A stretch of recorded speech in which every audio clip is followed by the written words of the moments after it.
Thank you for taking time out to join me for today's episode of the podcast. Omar, I feel like you're fairly well known in the Pakistani counseling community and also in generally as a therapist who's really experienced and really well trained and really well respected. I know that lots of therapists and lots of clients and people in general really admire you for the quality of your work and also the ethics of your work. And I'm excited to Thank you for having me. Having this conversation with you. Me too. So the idea of this podcast series was to talk about relationships, but to talk about them really with a little more of a technical edge. So we're bringing in, how psychology, how therapists in particular understand different kinds of human interactions. And I figured that attachment is really at the core of any relationship that we have. So we're starting off the series just talking about attachment and what it is and how it shows up in our life, and what we can do with our own attachment patterns once we understand what they are. Okay. All right. Where are we starting from? What would be useful? I think the first question would really be just understanding कि attachment hoti kya hai. I feel like it's one of those words that now as the awareness of mental health is rising, it's certainly kind of out there and gets thrown around. But really from a therapist perspective, जब हम बात करते हैं कि attachment ये होती है, तो what exactly are we saying? Okay. I think one of the things I would relate to this is that in my work increasingly over the years, I've continued to see the importance of this particular area of our focus, which is that a lot of times people are coming in saying, well, my problem is I'm angry. My problem is that I have difficulty relating to people. My problem is in my friendships. My problem is something with my partner. They're talking about right now, and where I was trained, the idea was let's work with where things are right now. Let's just fix some of the behaviors they have, make them learn some new behaviors. जो आप कर रहे हैं इस वक्त नहीं करें, ये नई चीज़ है, ये बेहतर है, आप इस तरह से करें. Just sort of quickly fix what needs to be fixing, and then they're done. They can go back and they can just do those things. That's where I started off from my work. That's what my primary training was. But I started seeing loopholes in this, which is that this is very superficial. That somewhere we're then assuming that everything that there is about us is just on the surface, and everything that needs to change is just on the surface. Whereas in the field of psychology, increasingly over the past few decades, we have seen the importance of those deeper things that we learned in a pre-cognitive, in a pre-verbal state, such as in the first 2 or 3 years of our age, where how we were treated in our families of origin, how things were they safe, were they unsafe, मेरी कोई ज़रूरत थी, मुझे लोग सुनते थे नहीं सुनते थे, how was attention given, were there too many people in the family, was all attention on me, was attention consistent, कि आज मिलती थी, कल भी मिलती थी, परसों भी मिलती थी, कि एक दिन मिली है, अगले 4 दिन नहीं मिली, फिर all the focus was on me. It seems like that we are now recognizing that what happened in the first couple of years in terms of how we felt in our families of origin, that pretty much forms a template of our later years relating. And that doesn't mean just romantic relationships or what you feel, but pretty much that determines our template for any relationships we would be forming in later years. And there's a very deeper recognition now in our field of work that this attachment and what happens in the first couple of years, the importance and relevance of that continues to go through a person's adolescent and adulthood years. So in that way, I think that this has not only been something that I have recognized through my own experience in my work, but the field of psychology pretty much is in that place where any program, any person who's learning psychology wants to practice it without a deeper understanding of the attachment theory and understanding how things have been for a person, that deeper work can't be done, especially if someone is coming in for deeper relational, reparative work, that something is just not fitting for me. I don't feel okay in my relationships. Right. And I think template is really the right word, right? Because it almost feels like, and also in my experience, it's almost like a software gets programmed. And that software just shows up in different iterations in different relationships. So it's the same way of relating that somebody has learned, and it's showing up in their relationships with their friends, in their relationship with family, relationship with partners. And absolutely, it's like let's say we learned the alphabet very early on in our life, and someone just taught us that it's A, B, C, and then it's G, F, and then it's Z, and then there's J, and then there's M, and then there's K somewhere. And now let's say that we experienced that, and then we repeated that, and we learned it. Now many years later, someone asks us to relate that alphabet. And some of the core experience that I had of the alphabet was just this in a very jumbled up form. That's what you'll relate to them. If anything, I would even seek out people who know the alphabet just like me. Anyone who doesn't relate to that, I just feel that there's something off about them. I mean, this is not familiar. This doesn't even seem safe. So in some ways, it's like a distorted template. That distorted template is highly biasing us towards finding either similar templates or continuing to replicate those distorted templates in our later relationships. Right. And so what that implies is attachment is the template that we get about what relationships look like, but that template that we're given can be both healthy or unhealthy. Absolutely. And we wouldn't really know because whatever we grew up with feels normal to us. Yeah, and that would be the idea that within this space of attachment, we're asking those very basic questions, which at some point when we were younger were just feelings, such as, do I feel safe? When I call out to someone that I have a need, let's say that I'm hungry, and I call out to someone, then is my need is my need prioritized? Do I get what I need? Now, in a very earliest state, when we don't entirely understand that in terms of language, but we obviously have sensations, we have needs. Any organism very early on knows safety from insafety. Right. So a child has a startled response. So let's say that if they're handled in an aggressive manner, or let's say that they're left in the cold, or let's say that they're not cleaned when they're dirty, they have a sense of this that I'm not feeling okay, and no one is correcting this bad feeling in me.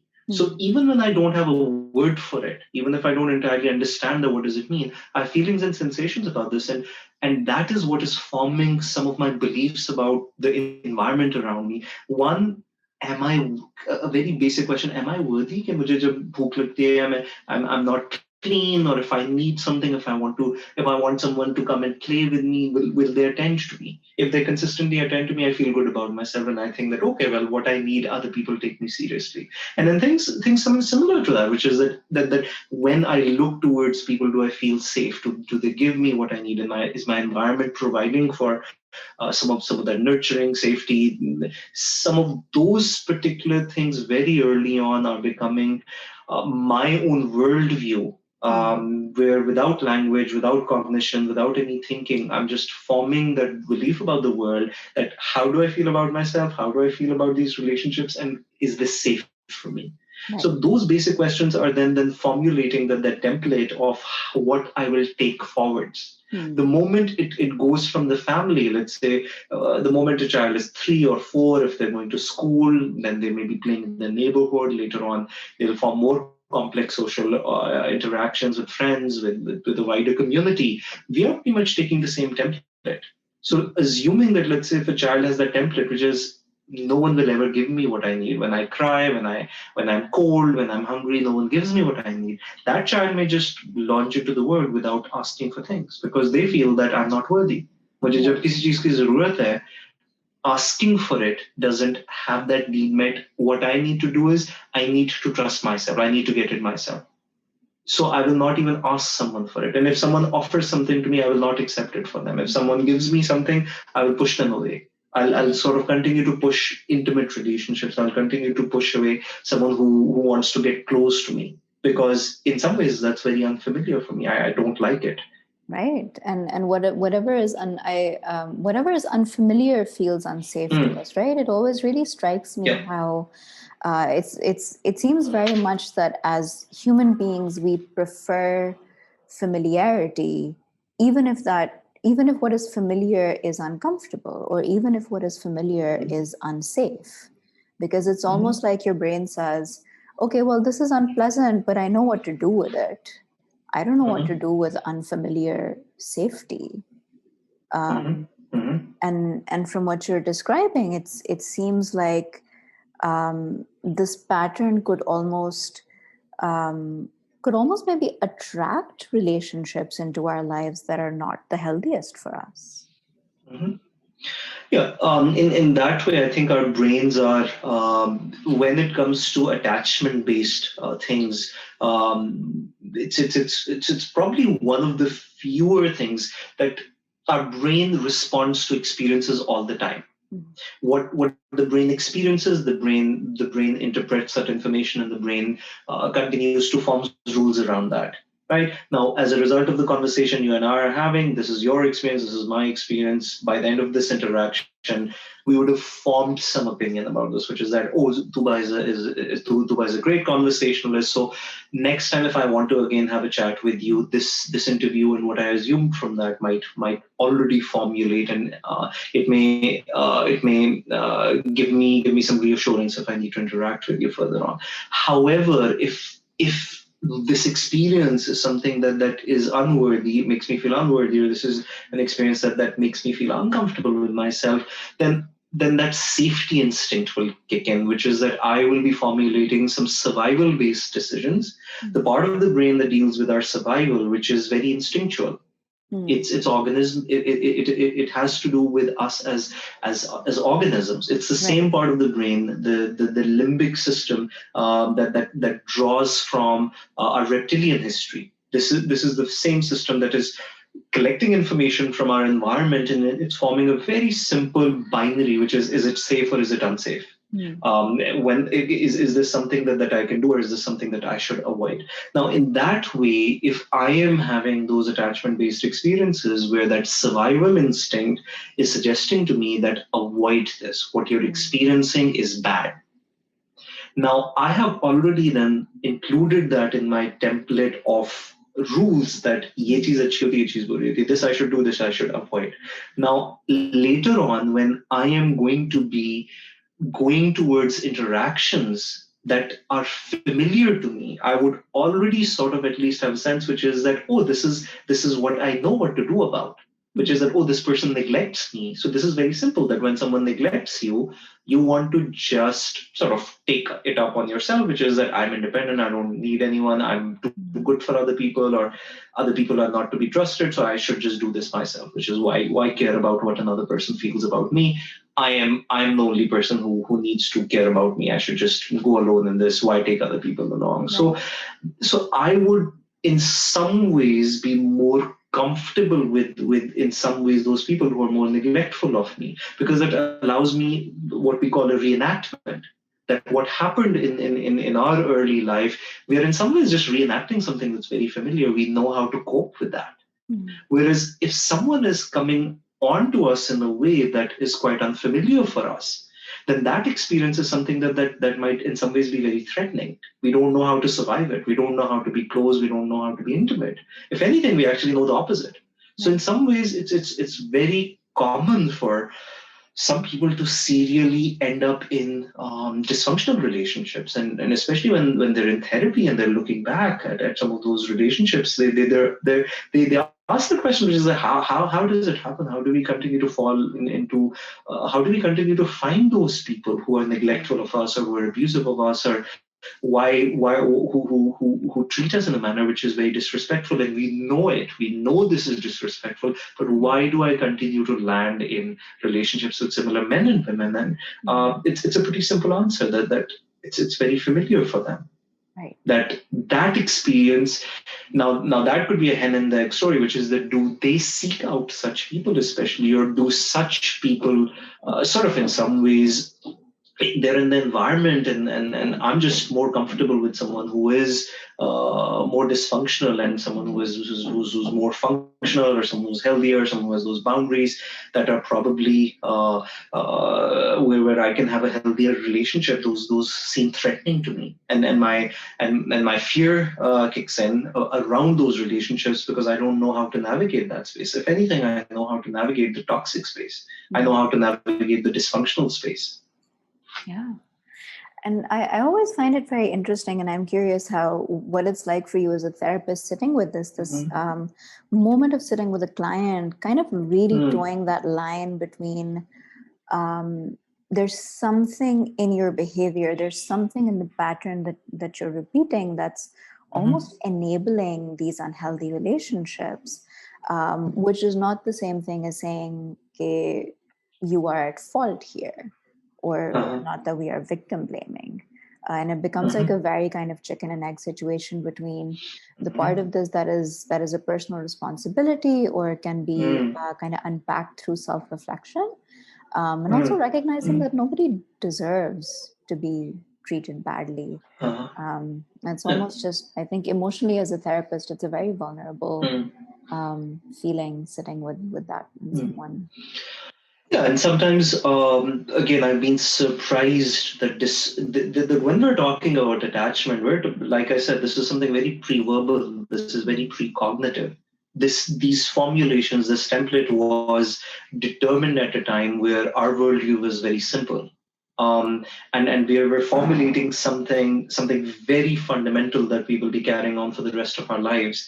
And we rarely question these things. Survival-based things are never questioned. Once, what kept me safe when I was 0, 1, 2, 3, if that can get me through the most vulnerable of my years, that when someone ignores me, neglects me, this is what I need to do. When my mom is being bizarre, when let's say that if this parent is acting out in some ways out of a mental health illness, or they're acting out due to an addiction, I know how to be around that. Now, some of those conclusions that I have formed are the conclusions that will be going on with me for a very long time, till they are questioned. And sometimes the first time they are questioned is in therapy.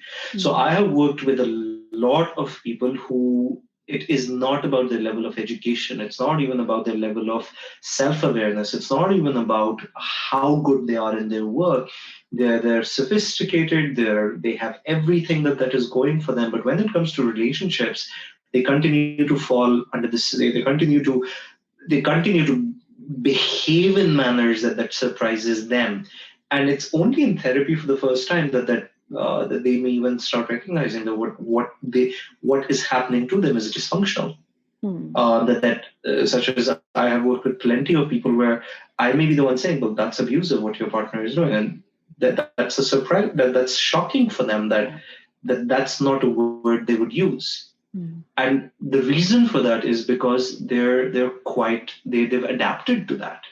And they've not adapted to that partner, they've adapted to that behavior, which is that if I'm consistently disregarded, or if I'm consistently disrespected, or if I'm consistently, my needs are not met, then in some ways I'm just going into my adaptation, which is that I need to do something about it.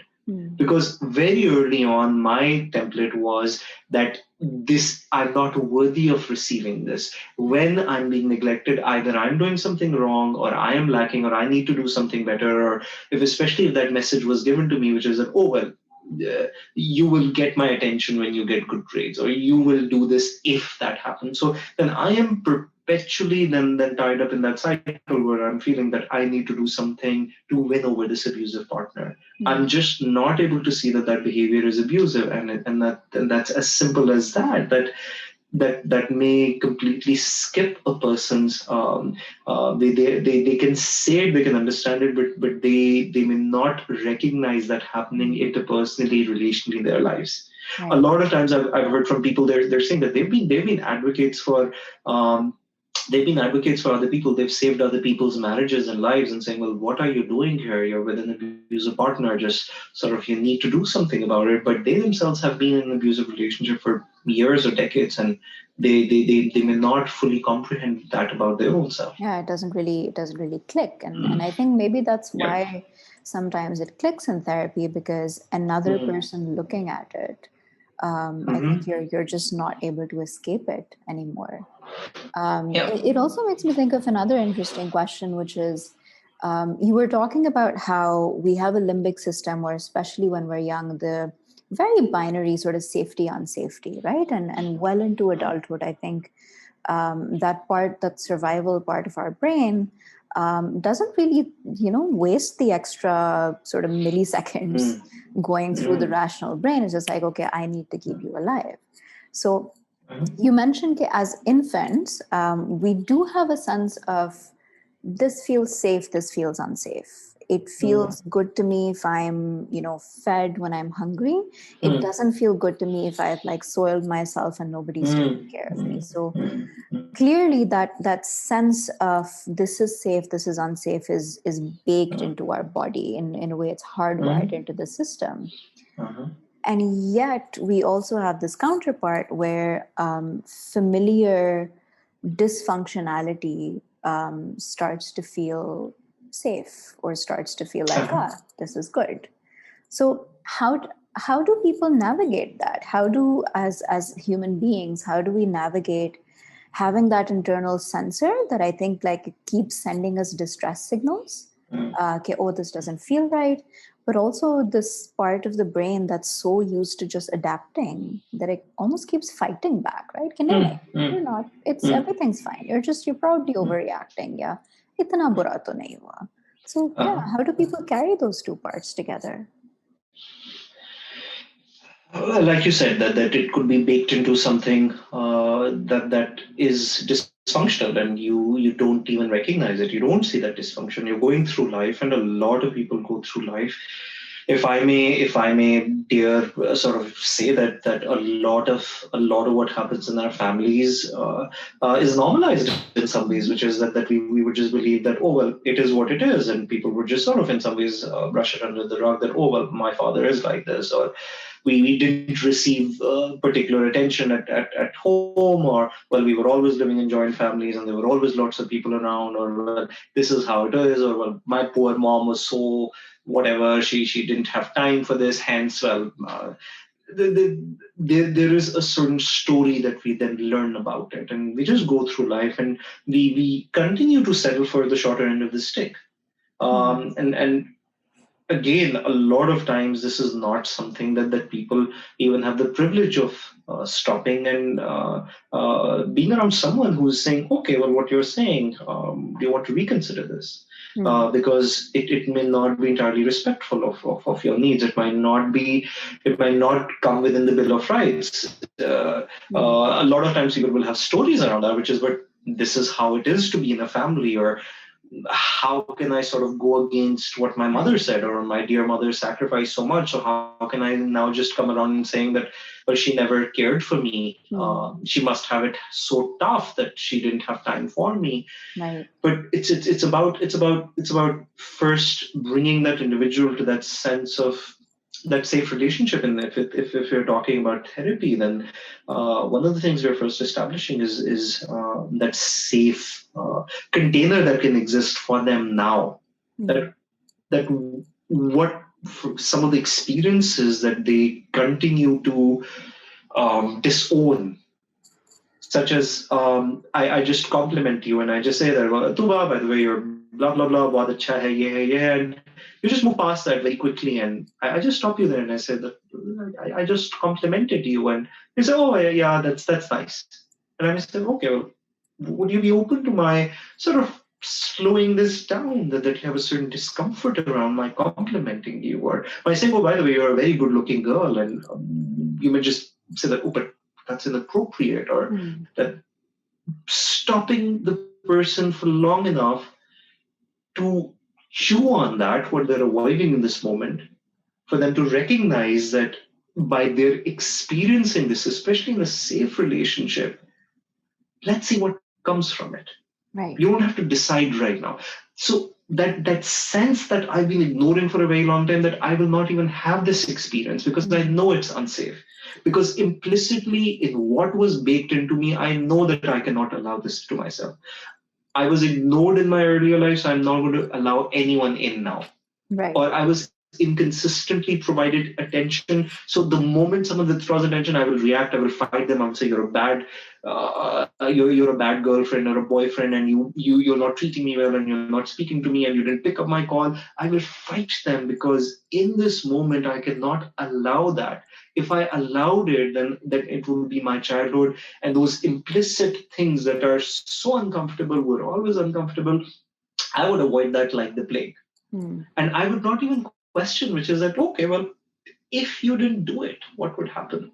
If you did act in your what we may call a habitual or a characterological way, that how you always do it, if you didn't do it, what would happen? Right. Now, the thing is that you won't do it because it is an incredibly unsafe experience. You're not, and a lot of times that's the mistake that people would make, which is that in their interpersonal relationships, it said that, okay, well, but that was your previous relationship. I'm not doing it. I'm not toxic, or I'm not violent, or I'm not abusive. Why do you continue to close yourself up with me? And eventually, a lot of times people would say that now that they're with a healthy partner, where those dysfunctional things and attributes from previous relationship don't exist with this relationship, or how my parents were, or what happened in my family of origin that's not happening with me today, but I can't connect with this person. I can't receive what they're giving me. I don't like it. It makes me very uncomfortable. And eventually the partner may say that, well, I'm not your mother, or I'm not your father, or I'm not those abusive relatives or any of those, but why do you not see me for me? Right. Because especially in an intimate relationship, that is a guard that you will probably not let down. And I think that's a place where we're saying that there is space for reparative work in therapy, where we are fostering a relationship with a therapist with just that aim that is a relationship that is sanctioned for safety. Hopefully with therapists who are practicing ethically, therapists who hold especially in this sort of work, relational work, they understand how fragile this work is and how important it is for you to continue to present yourself as a safe object. The hope can be that once we have that safe place to start work from, then these things can be slowly, one, brought to the surface, and for a person to recognize that they are doing it without my making you do it, but like the example I was following, which is that what if you're ignoring my complimenting you? What if I said, well, you've done some incredible work with me and you've changed so much? And person says, no, I don't think so. It's not, your other clients must have done a lot more. And I mean, I've spent so many months with you. It's just nothing. And I would just wonder that what is that about, or what prevents you from accepting what I'm saying? What prevents you from being in this vulnerable space with me that I'm complimenting you? And that's where we're opening that conversation, which is that if this experience that they're having with a therapist, they're able to receive and they're able to be okay with it and enjoy it, then hopefully we are slowly sowing that new template. Right. Which eventually the hope is that they're going to take it to their other relationships, and they're going to take it to, increasingly they will experience newer things, and things which they at some point in their life said that never again, I'm never going to allow myself to open myself up to another person, or take risks, or be intimate with someone, or open myself up to vulnerability or fragility. Now, as a result of having had a safe experience with a therapist, they're getting to that place where that is at least a possibility, that whenever they're ready for it, if they want to, then we have increased their relational repertoire.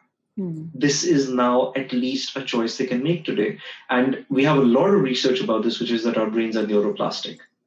Right. Now that's also where the attachment theory has changed a lot. At one point, we had believed in Freudian times that whatever is happening in the first, and then you're done. yeah, once you're done. But once that's happened, it's set in stone. That's going to be your life, and that's going to be how you're. But now increasingly we recognize, one, yes, those years are extremely important. Those years are baking something into our template, which will carry on.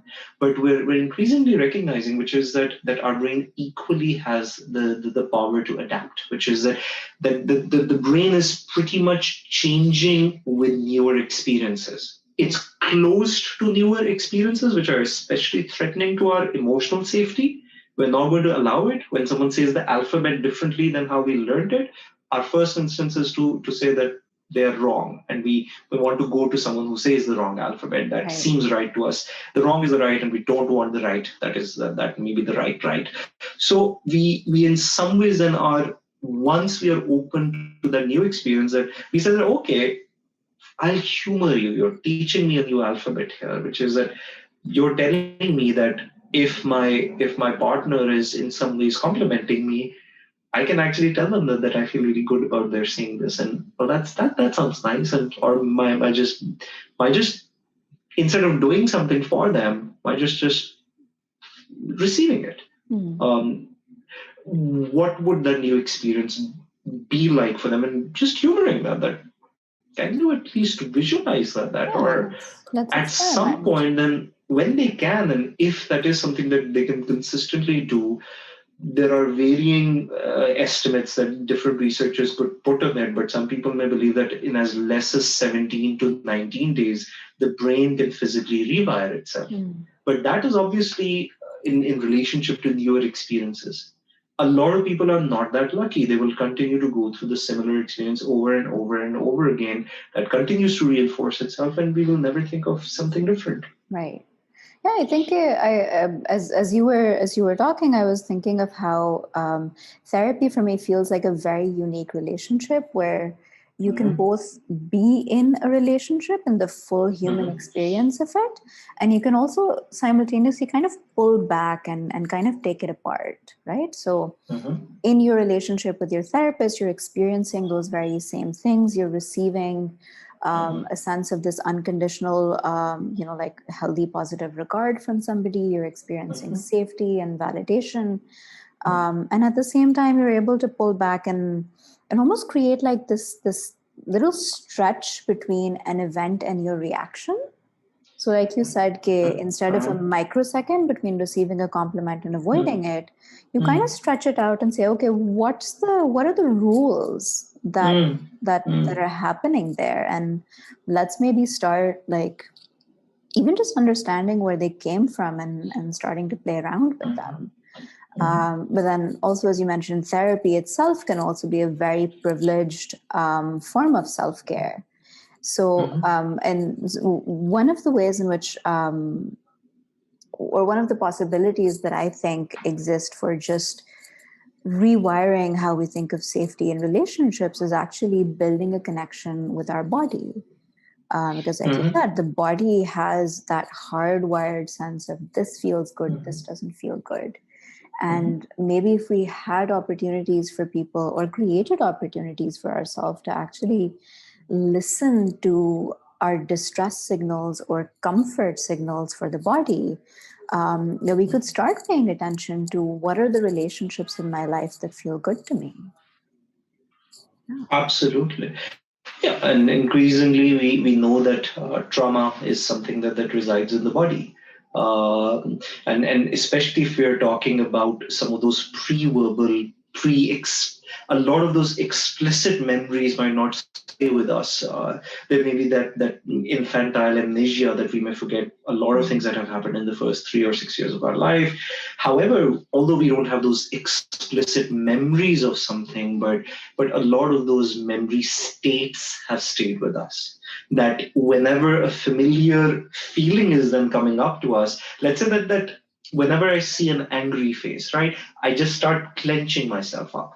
I just sort of start clenching myself up, or I just start having certain uncomfortable feelings in my body. Now that's something which is very familiar for me. And it's also sometimes something that can be done in therapy, which is that a therapist who's who's in some ways offering that instead of a distorted mirror, they're offering that, just like you said, that a lot more of that positive mirror. The therapist is bringing that up with their client, which is that while you're relating to this, something changed about your body, something changed about your body language. You're just looking away. What is your looking away about? You were looking at me and you were speaking, and now something has changed, or the tone of your voice has changed. You were speaking with me in a certain way, and now you're speaking differently. Or or a lot of times people would be saying something. The content of what they're saying does not match the facial expressions. That they're saying something that they would just be saying that, yeah, I mean, my mother was just she was just saying all of these things about me that I always dislike whenever she's speaking like me, like this about me, or something to that effect. And I just see something on the person's facial expressions, and I may just bring it up that what you're saying seems to be a very mild interpretation, and then your face almost has a it has expressions of fear. Whereas you're just saying to me that what your parent does, you're just sort of fine with it, or this is just something that you can push aside. But it seems like your expressions say otherwise, and that gives them an opportunity to actually get in touch with their body. That fear that they have on their face, they've been disowning that for a very long time. That how fearful it is that I'm asking something from my primary caregiver, and they just continue to decline me. And how terrifying that is. Yeah. Now that might not be terrifying today when I'm 30, when I'm 40, when I'm 50, I can drive my own car, I have my own job, I have my own family, I can go wherever I want to go. But as soon as I need to ask someone for something and they won't give it to me, I am still feeling I'm just feeling like that 3-year-old. I'm back in that place where I just feel like, oh, there we go again. And now I need to go back into my adaptation, and sort of I need to either please them and make sure that they like me, and I need to do everything in the world for them so that then they will satisfy my needs. Right. And in that process, they're still not going to give me what I need. And then I feel, oh, well, maybe I'm not doing something and I need to do more of the same. I need to make sure that I give them achievement. I bring more money home. I do something. And that's when they may be pleased with me. Or I may just say, okay, I don't need you. I'm disconnected. I will not connect with you. Right. No matter what you say, I will not let it in. Now I may continue to hurt internally, but I will not make myself vulnerable. So it's about knowing that, and especially in therapy, that could be a very powerful place for us to stop people and for them to own some of these parts that a very long time ago, for good measure, it was unsafe at that point for them to recognize this. But now we're saying that, okay, it feels very threatening when someone is not giving you what you need. But is there another way for you to look at it? Now, the thing is, when it comes to attachment-based wounding, we never think about some other ways, how we could do it. Like I said, go back to that ABC. Once you learn that ABC, how many times did you ever go back? Or let's say that if you learn to pronounce a word a certain way, we have all sorts of teachers with all sorts of dialects, and let's say we had someone who taught us to pronounce a word very incorrectly. Yeah. And now that's how you use the word. How many times while speaking, you and I have been aware how we say a word. We just say words. We make meanings. We make sense of what you're saying, what I'm saying, what you're saying, what I'm saying. We don't go back to how we learned the alphabet and what word is pronounced how. Right. You may a lot of times notice that if someone is mispronouncing a word, even if you pronounce it correctly for them, they'll still say it that way. Yeah, because the body it's almost is like wired. They didn't hear it. Yeah, then you don't. There's no reason for us to unlearn something. Literally your muscles are used to it, which is why I think that connecting with your body, and particularly like bodily and safety or discomfort becomes so important, because why would you change something that you're comfortable with?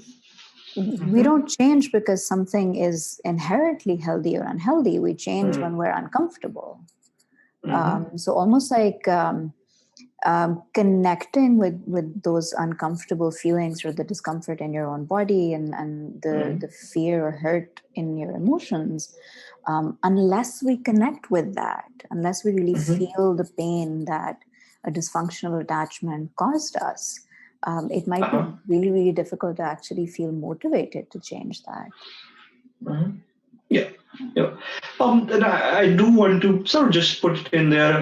I just noticed myself too while I was talking. A lot of times, we are associating a mother as the primary attachment figure, which may be true for a large number of people, depending on what part of the world we're looking at. However, it's not about the mother; it's about the matriarchal. Now that caregiving could have been coming from a father, it could have been coming from a grandparent, or it might be coming from anywhere. Especially in what you and I were talking about, that especially in a joint family structure, sometimes that those sources of support may be coming from multiple caregivers or multiple adults. So it's about also knowing that it's about that template, which is that we sometimes might be overemphasizing, especially in Western psychology, that that overemphasis has been placed on the mother, whereas that might not always be relevant if that primary caregiving figure, even if they were absent or they were dysfunctional or they were distorted, they were replaced by another equally consistent, healthy attachment figure. A lot of times, for example, people may come on with that concern, especially women who have left abusive marriages. They may have that concern that, oh well, but our children are growing without a father figure, and will they sort of not be able to ever learn attachment, how to be how to learn that part of their behavior or their sense of self, and research won't be in that ways to worry about that, which is that the evidence seems to be, which is that that's not about the mother or the father. It's about some gathering. Yeah, and then we also have to assume that every parent, whether that's a mother or a father, is bringing in a very different mix of what a child can learn from them. So, for example, there are lots of sensitive men, and that sensitivity and that caregiving might be coming where a child knows that when it comes to my emotional matters, I can take these to my father, and when it comes to more practical things, my mother is more practical. I can take those to my mother. Now, it doesn't work that way, which is that a child always goes to that parent, and I don't find it there, and that's going to stay with you for life. It's about children. Again, there's a very interesting experiment that was done. If you guys want to look it up, it's called the still face experiment. Just look it up. It's a very interesting short YouTube clip where they show that there's an infant, a real infant, and a mother who are attuned to each other, and the mother is cooing with the infant, and the infant is talking, and they sort of are in that dance where you would see that an infant is just instantly recognizing you're smiling, they're smiling, they point somewhere, you look there, and then the parent just sort of stills their face. They don't show anything on that face.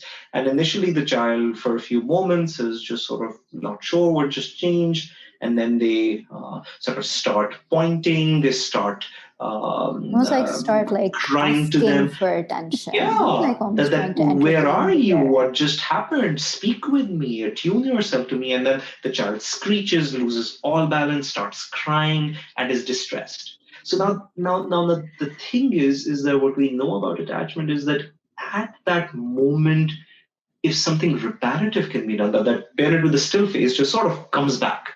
Right, and again attunes the child sort of regains balance. But in more extreme circumstances where let's say that this was the only primary caregiver, there's no one around, no one can comfort that child, and this continues to happen in a certain manner where whenever a child needs something, the parent is not there. Now the child is going to be impacted by that. So we know that in cases of neglect, in the cases of abuse, in the cases of a parent who's addicted, a parent who themselves has mental health crises, children will be affected, and that template would then stay on with them till some reparative work can be done. So in that way, I think that it's very important for us to increasingly in our line of work now, therapists are very interested in that. What is now called the adult attachment interview, which is that just trying to work around that, which is that how were things like when they were growing up. And again, I think that just trying to in Western psychology, what has been just sort of limited to that nuclear family. We also have to recognize that for thousands of years as human beings, we've gone in tribes. We Right. used to have group sizes of anywhere between 30 to 70 people who used to band together, and there were always multiple matriarchal or patriarchal figures who were responsible for different roles. There were multiple mothers within a tribe who could provide that mothering. So I think it's a lot of adults who I worked with who who who survived a lot of this attachment wounding, because while the mother was unavailable for whatever reason, or the father was absent, there was someone who replaced that figure. And these people sort of they continue to, if the idea is in those first few years to determine my own sense of self, am I worthy, to determine are my needs legitimate, that can I ask for things, is it safe to ask, and when I ask, will I be given those things, is the world a safe place for me? If our system can provide that, and for that we're also including again the broader systems around this, which is that sometimes the parents may be perfectly okay, but let's say that there's a family where the parents are perfectly normal, and there's no problem there, but to make ends meet, both the parents need to work, and they're not there for a major chunk of the day. And let's say that a child has a caregiver, whoever that caregiver is. Let's say that's a paid caregiver, and let's say that caregiver leaves after 3 months, and then there's another one who replaces them, and the child gets used to them. There's another one who replaces them, and then eventually, now the thing is that the parents had to do what they had to do. They didn't have any other option. But the child learned something as a result of that, which is that many years later, this child would just not form a relationship with their parent. They would just feel that it's a lot easier to sort of have those short-term relationships with co-workers, with friends, but they just, now the parents in their older age would say that they want to have a relationship with their child, and the child would just feel quite hesitant that they don't want to do it. So it's about that, which is that this can take up so many different forms. How a person is impacted, this could be as a result of some of the attachment wounding I've seen. Children have been damaged by extended family members. Children have been damaged by there being multiple children in the family, and although the parents are struggling to take care of number one, number two, number three, then number four is ignored. And I've heard this again. This is slightly funny, but a lot of times where there are multiple children in the family, almost all of them have that funny story that, oh, by the way, our parents sat in the car and they went to whatever, to Islamabad, and they were at Phera when they sort of remembered that they had left me at school, or they had left me at home. Now, it's a humorous story that that has been repeated in the family, but just imagine that when this happened, what that was like for a child. Yeah. And now this is what they learned about it, which is that that generally I need to take care of myself. I need to sort of keep myself wrapped up in my book, or I need to sort of either have a very imaginative inner life, or I need to have a very imaginative fantasy life, and I don't really need them. And now I have that adaptation. I'll just continue with that my entire life because it keeps me safe. Now, my other siblings may not feel that way towards my parents, but so birth order could factor into it. How many people are there in the family? Any addictions? Any mental health crises? How authority was divided within the roles of the two parents. Was authority even belonging to the parents, or was it somewhere belonging with an older generation? And there could be so many factors which create this very rich space. So I can't say that it's just as simple as your mother ignored you, now again. Right. Sometimes it disturbs me when people are coming up with that sense of, oh, by the way, I have daddy issues, or I have mommy issues, and it just disturbs me that first as an expression of that, and secondly, it oversimplifies that space. That okay, let's understand that in a more manner, and we increasingly have that understanding that that was the first best time for us to have made attachments. The next best time would have been in our teenage years. That's again another window that the brain is Very really plastic, remarkably very open changing. to adaptation. Yeah. And at the end of that, by 23, 24, our brain in some ways is, I wouldn't like to say set in its ways, but if we started from those hundreds of billions of neural connections, they need to be pruned. They need to be pruned into what is most useful to us. Right. So if that dysfunction that started in our childhood, infancy, is then sort of replicating itself, and we continue to find those abusive, dysfunctional friendships, romantic relationships, our relationship with our parents, by the end of that, we enter into our adulthood, we think we're fine, we have a degree, I have a degree from X best college in the world, I'm an excellent technician, I can do my job well. But the thing is that some of the basic thing that I needed to learn to survive in life, to be around relationships, that's something that template is a very, very distorted, damaged one. And I will keep on using the same one over and over again. Right. Yeah. And I think that you're very right to point out that it's so intersectional, and in that it's so systemic, right? Like like poverty. And whether you even have the headspace to like you said, to be doing that parenting work, or how your joint family system looks like. And I think I also think of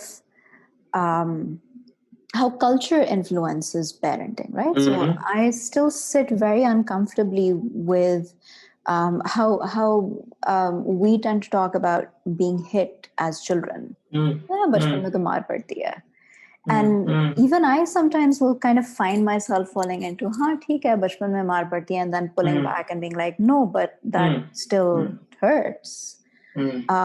So I wonder, and I think actually that while some reparative work for attachment could be very sort of interpersonal or intrapersonal, some of it could possibly be really systemic in how the practices, the culturally acceptable practices of child rearing, or what our economy or what childcare support looks like, or what poverty looks like, or like family planning, which could really sort of revolutionize just the resources, not only financial, but of like time and energy and emotions that we have for doing that. So a lot of, for example, sorry, I think we have a lag. Sorry, please continue. I thought that you had finished. Oh, I have. It's okay. You can go. Okay. So what you were saying, that what does it mean at a systemic level? What does it mean at a state level? A lot of countries, for example, especially Scandinavian countries, they're very invested into parenting because the dividends from those earliest years, in some ways, it makes sense for a state to provision those resources for parents, because later on, the sort of employee who will exist, the tax paying citizen that would be created, how much burden will be placed on the prison system? Will we have delinquency in adolescence? There is so much understanding that we have about this, which is that if we could have just sort of for those first earlier years made sure that children were in safe relationships, they had the provision of nutrition, they had the provision of their parents, they had a lot of that. So a lot of Scandinavian countries are giving really generous maternity and paternity leaves for both the parents, because the understanding is that those years are really important for children to be around the parents. Especially if you don't have the entire tribe, if you don't have the extended family, then at least make sure that those parents are there. Make sure that for the foreseeable future, they're given lots of rebates on let's say baby milk and diapers and this and that, to make sure that they're not burdened, so that they only have one thing that they can do, which is make sure that they have that time to be around their children and to foster that relationship with them, and for the children to feel safe around those parents. And that being taken as a primary task is so fundamental that in modernity, I think we haven't found a good way to do it. How it was traditionally done in tribal societies, that there was a system in place. Children were always being looked after. There was always someone there. Children were always safe in some ways. And literally the only dangers seem to be if there was a big animal that could have attacked a child. But within that community, we had ways of keeping children safe. So how that is being now replicated, financial burdens, political pressures, birth control, or a number of factors that we could be looking at, they are pressing the modern family, and they are pressing how children are growing, and you elongate it, and it seems like 20 years later, there's a burden on the mental health care system, there's a burden on the prison system, there's a burden on substance use systems, there's a burden on or let's say absenteeism, people not being able to work, people sort of continuing to have days that they need to take, or again a number of things that the moment we were saying that we have dysfunctions such as, let's say, abusive relationships, or let's say that people are not sort of feeling safe in their relationships, then that the toll from that, when we are accumulating that society-wide, it makes sense for states to intervene and actually want to get back to that basics, which is that this particular part of children's life is so important that not only do we need extremely strong laws. That's why in countries abroad, there are strong laws that you and I are mandated reporters. That अगर किसी ने हमने बहुत lightly भी हम किसी bus station पे बैठे हुए हमने किसी को सुना है जिस कि वो किसी बच्चे के बारे में बात कर रहे हैं, या हमने किसी को देखा है कि अपने बच्चे को mistreat कर रहे हैं, I will immediately, I'm a mandated reporter, I need to call the child protection line and tell them I just saw this particular person. They were mistreating their child. If I'm a neighbor, if I'm a school teacher, I will report those things, because the understanding is that ye cheezein damaging hai. That if we don't want to correct them 20 years later, that's too late. We want to correct them today. And if we correct them today through whatever, it doesn't mean to be something punitive. It can be something educational, that if a parent just doesn't know better, then the parent needs to be supported. So we don't even want to parent blame and say, well, oh, all our parents are messing up, but genuinely, maybe this is the best that they knew. And now we need to sit down with them and maybe even support them in that, which is that how can they act, and would they be open to doing the same in a different manner? And however we can support children and parents and families in that at a system-wide level that seems to have gains that are recognized by countries, and that's why they're heavily investing into systems of care, whether that means childcare facilities or giving subsidies to families who are having children, making sure that there's enough paternity leave or maternity leave. These things go a long way in creating healthier communities. Yeah, absolutely. So and the idea is that given enough resources, whether those resources are informational, emotional, financial, social, people want to do well. Nobody wants to mess up their children. Nobody wants to mess themselves up. I know we're almost at the end of our time, and something that I really do want to talk about, because as important as it is to flesh out ways of recognizing what attachment patterns might be dysfunctional and then what to do with them. I also want to take a moment to recognize what healthy attachment looks like, what psychologists call a secure attachment. How does that come about, and what does that look like, particularly in sort of like a young adult and adult human being? The earlier reference I made was for the still face experiment. Another sort of reference that you can look up on YouTube is the attachment work by Mary Ainsworth. So again, she had a very interesting way of looking at that could tell apart children who may be securely attached from children who are insecurely attached. I may not be able to explain that as well. So see that video, but the concept is very simple, which is that that children who are trusting an adult, when the adult is there, they trust that this is safe for me. They can engage in their own inner life. They can engage with their playing. They can do things. When the adult leaves, that doesn't throw them off. They can actually they're not distressed about it, because they know that whenever the adult leaves, the adult also comes back. So while the adult is gone, the children can still engage in their play, they can do the thing. And when the adult comes back, that's also a good event for them, that they're very happy about the adult coming back. So So attachment is something that is very much, I think that the way to characterize would be that being very comfortable with rupture and repair. That today you just as a friend have told me that, oh, but by the way, I'm sorry, I can't speak with you. I'll speak with you later, right?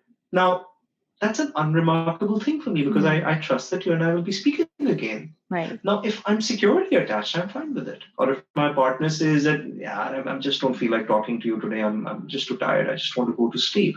I'm fine with that because they're just tired. It doesn't mean that I'm bad. It doesn't mean that they're not giving me something. I'm not over magnifying that if they don't listen to me, then I will remarkably sort of in some ways be unable to survive.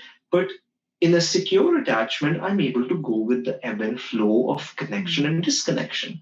That in a normal, healthy relationship, people are connected with each other and they're not connected with each other. The healthiest of the relationships sometimes just don't even survive. And we're just trusting we can still be okay. It's about just that trust, which from a very early age it can be seen. So if you look up this work of Mary Ainsworth, she had this setup where sort of children were playing with an adult, and then the adult is asked to leave that room, and we see that children who are not securely attached, they get distressed. Some of them stop playing. Some of them just keep on looking towards the door when the parent comes back, and when the parent comes back, depending on how they categorize them, the children who were insecurely attached either just avoid the parent, they just don't want to now speak with them, or they're still not able to console themselves. They just continue to be distressed and they become clingy. And now we won't ever let you go because you can leave. So those are forms of insecure attachment, whereas in a secure sort of an attachment, it's something that we're very comfortable with the connection and disconnection, and there's that inherent trust, which is I'm going to be okay because I am worthy. If someone even leaves, that's fine. They will come back for me, and if they don't, then I'm still worthy, and life is still a hopeful place. If they don't, then it doesn't mean that I'm unworthy and I'll never find an attachment partner again. I'll find another one, right? And that's okay too. Yeah, and it's so clear to see how that would enable healthy relationships, right? Because if I feel that I am worthy of safety, of love, of respect, and if I see myself as resilient enough to survive with or without the presence of some external achievement or some external person, then I will also I will seek out relationships where I receive all of those things, where I'm receiving that love, that care and respect, and that I can also filter.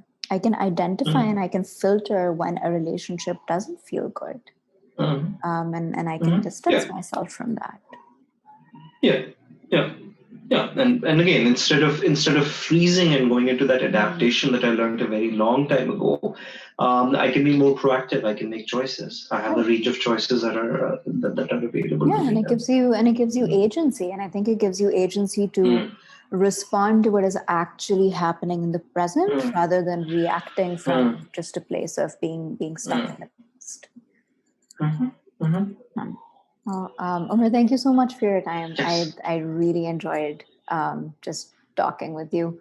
I'm glad to. I enjoyed this too. It's always wonderful speaking to you. And then I'm excited about the rest of the series because what we're doing is we're attachment shows up in all relationships, like we said, and then we're trying to sort of flesh out how it might show up in a friendship versus an intimate relationship, and how it shows up in conflict or in grief and loss. So excited to learn from everyone along the way. Good. That's a great idea. That's something that could be very, very educational for people listening. Awesome. Thank you so much. Okay. All right. You're welcome.